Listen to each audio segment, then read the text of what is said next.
It's a Macro Monday, and today on Hopped Up Beer Review, we're going to be reviewing Dos Equis Lager Especial. Thanks for joining us.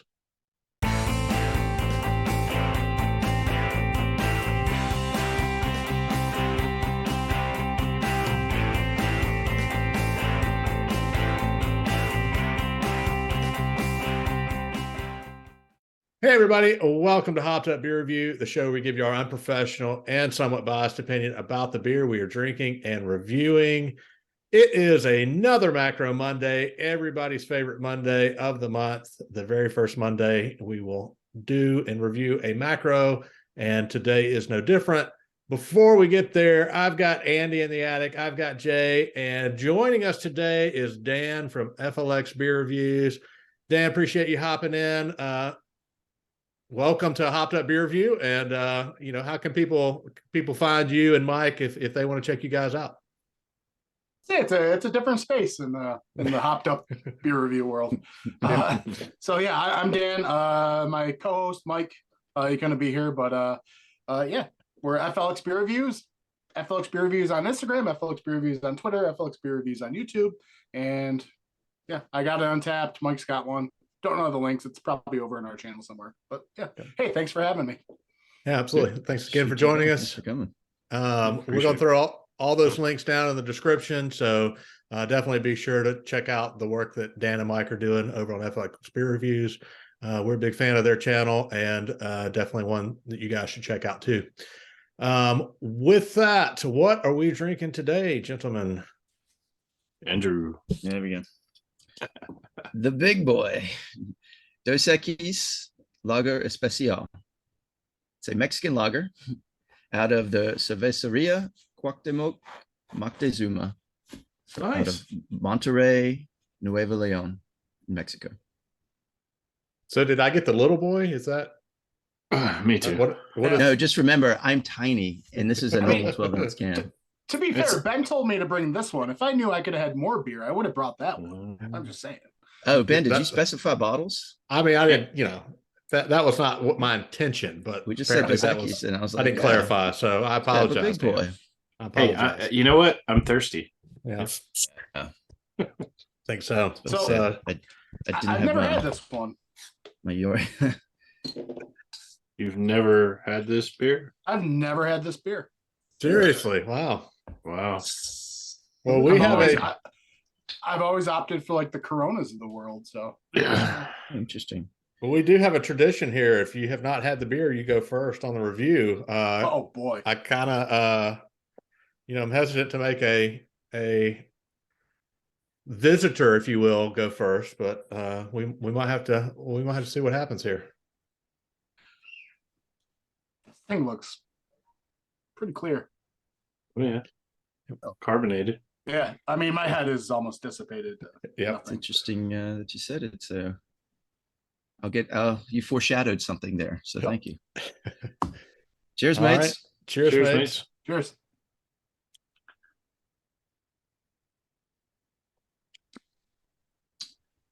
So, a Mexican lager.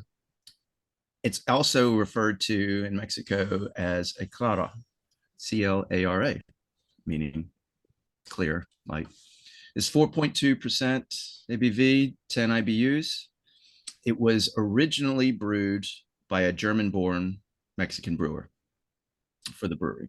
The brewery was established in 1890, the Cervecería Cuauhtémoc Moctezuma in Monterrey, but as it started 1890. But this beer was not brewed. The Dos Equis was not brewed until April 2nd, 1897, and it was not originally named Dos Equis. It was. Hold on, Dan's getting high over here. He is. He is. See, we're unprofessional. Dan and FLX is professional, so he is. He's actually. Is this a master class for us? I thought you usually have to pay for these. So hardly I'm a YouTube cicerone. We'll call you that. Yeah. There we go. So the original name of this was the Siglo Dos Equis. meaning 20th century, because it was to commemorate the arrival of the new century. Siglo means century, and they went with the Roman numerals for 20. So, and then they just shortened the name to Dos Equis.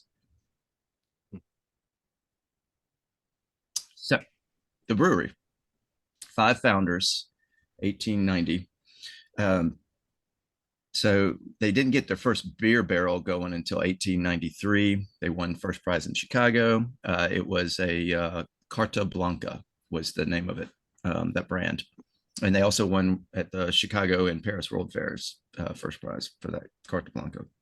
Now, I don't know how much Mexican history y'all know of, but the Mexican Revolution rolled around in 1910, and the founders supported the Army general, but his rival during the revolution was a powerful landowner and governor of the state there, and he seized control of the brewery.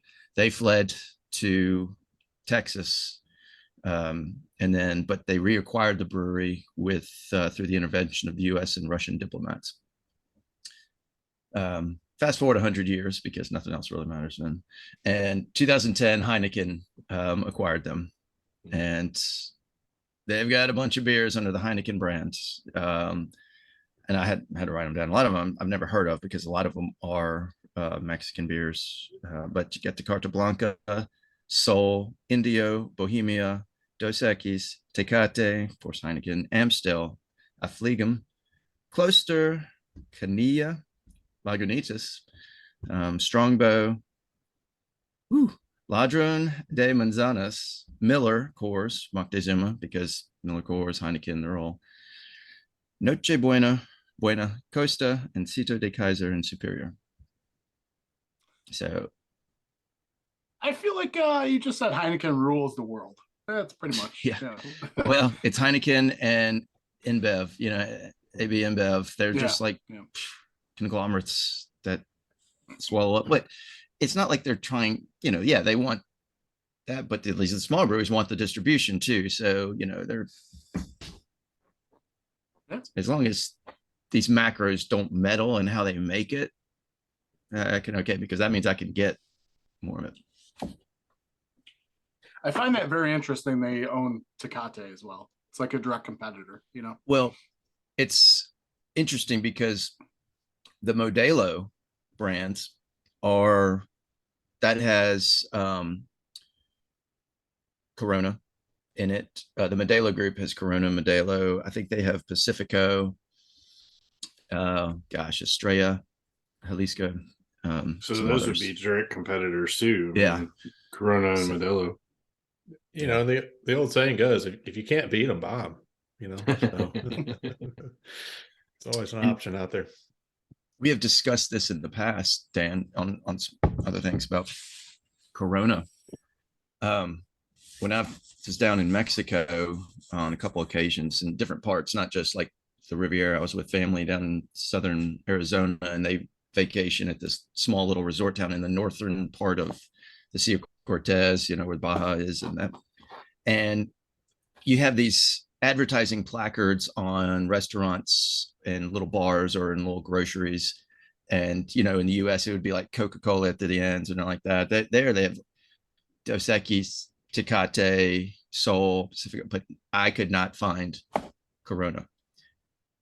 Corona isn't very popular down there in Mexico, evidently. Same when I was on the, the Riviera part where everybody goes on cruises or goes down. Not a lot of Corona. It's a bigger import. So Corona's doing it right, because that's when you think of a Mexican lager, what's the first thing you think of is Corona. Right. All right. Thanks, Andy, for the research and the history lesson there. I'll jump in and go first. Dan, we're not gonna make you go first on our show. Mostly because I just want to get my part out of there before you jump in and get yours.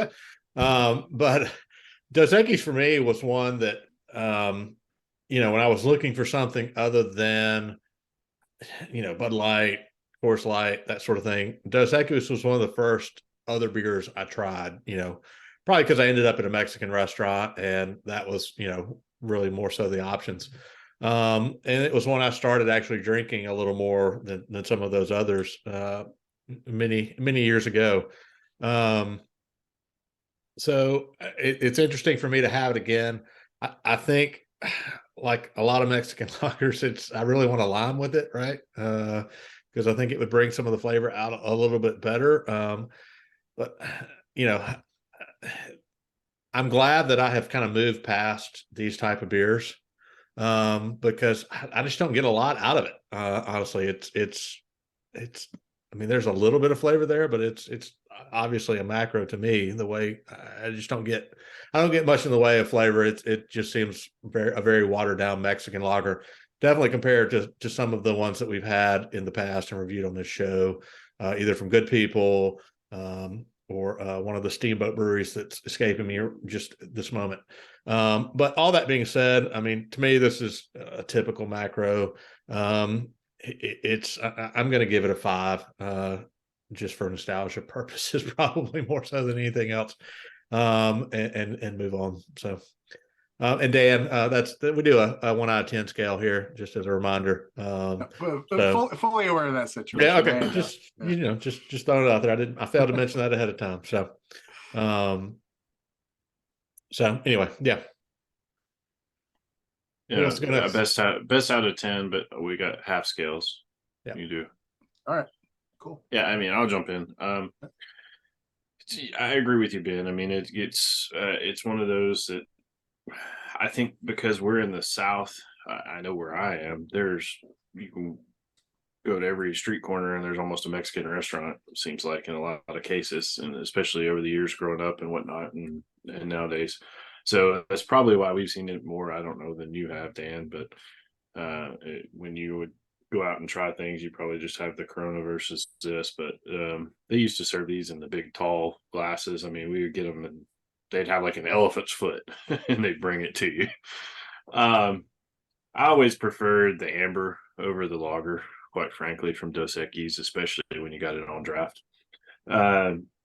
So this, to me, yeah, it's not something I'm going to go search and try and have. I'll have it, but honestly, the macros, even though the macros we had, this one's very bland. I'd still go back and probably go to a natural light for a filler beer, like we've talked about in the past. It has more flavor than this one to me. This almost compares to like a Michelob Ultra or a Bud Light, when it comes to that. So I'll be right in line with you. I'm gonna give this a 5. I'll agree with you. Just to jump in and throw this out there, their amber, I definitely like that one a lot better, in the times that I've had it, or at least as memory serves, which may not be 100% accurate. Andy, what do you think? To find the amber to be better than their lager, and it is unusual to drink this without a lime in it. It's a little too early to be drinking this. I really only drink Mexican lagers during the summer, during the heat, and they're so light and easy going, like a little session beer. And I usually am at a function or just got out of the yard and mowing the lawn, and they're crushable. But my go-to is Tecate, and so I like that. I think it's got a little more flavor. But after more craft beers are doing more Mexican lagers, yeah, like you mentioned, the Muchacho out of Good People. I actually just yesterday I had Stone's Buena Vista or something. Yeah, I had it last night at the hockey game. Yeah, so I just I had that on draft yesterday, and it already had the salt and lime in it. So I was like, it was just much more flavor. But I can appreciate this. It's honestly, if you had to taste test me and had a Dos Equis and a Corona and a Sol Pacifico, honestly might not be able to discern which one is better, but it's a macro Mexican lager, and we are going to have it at that. So 5.5. It is reliable, and if I got my lime, it would probably jump up a half point maybe, but I'm still going to drink it in the summer when it's hot, and I'm going to drink a lot of them. So, or down on the beach, but it's going to be a Tecate if I'm at the beach. All right. That leaves us with Dan. No, boy. What say you, sir? Yeah. How's that sniffer picking it up? Yeah. So right off the bat, like honestly, the nose is actually pretty pleasant. There's kind of like this bright, not quite citrus, but there's just light lemony kind of biscuity thing going on with it. But it smells refreshing, right? It smells light, crisp. But as you get into it, like to agree with you guys, like it's kind of bland, right? It's just I feel like its purpose is to wet my whistle when I'm snacking on some chips and salsa and maybe some fajitas or something. Like I could totally see myself at a sports bar just eating some nachos, just like drinking a couple of these and then going home at halftime or something. It's highly drinkable, but it leaves your mouth drying. Like it almost needs to be accompanied by something. You know what I mean? Like after a while, kind of goes away. You're kind of like, I need something. I don't know what that something is, but Flavor. I need something. Yeah.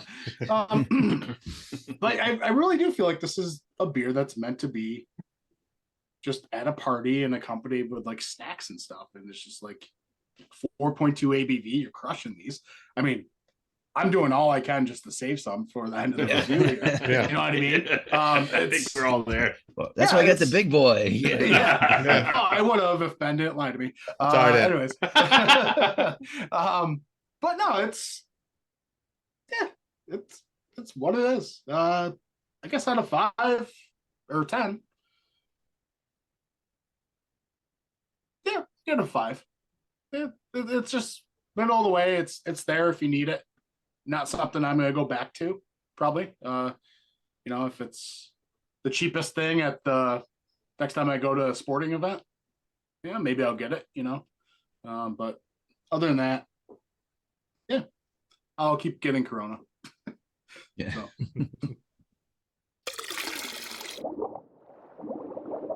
That is going to give us a 5.1 for the Dos Equis Lager Especial. One you've probably already had, unless you're Dan. So because it's everywhere, obviously. But that's why we review this on a Macro Monday, just to go back and visit some of those that we've had in the past a long time ago, and maybe we don't drink that often anymore. Definitely can't say enough for Dan. Definitely appreciate you hopping on and joining us today. Definitely enjoyed the review. Hopefully you'll come back. Hopefully we didn't, scare you away or anything. I'm very quality humbled. beer. I'm humbled to receive the invite. Thank you very much. Yeah. Appreciate it. So definitely you guys go check out FLX Beer Reviews. Give them a like, subscribe, and cheers their notification bell so you get all their videos in the future. And check them out on all the social medias. Untapped. They're braver than we are. We haven't shared our Untapped yet. So, but with that, definitely appreciate you guys checking out this video. For Jay, Andy in the attic, and Dan, I'm Ben. Cheers, mates. Cheers, man. Cheers, mates. Cheers, mates.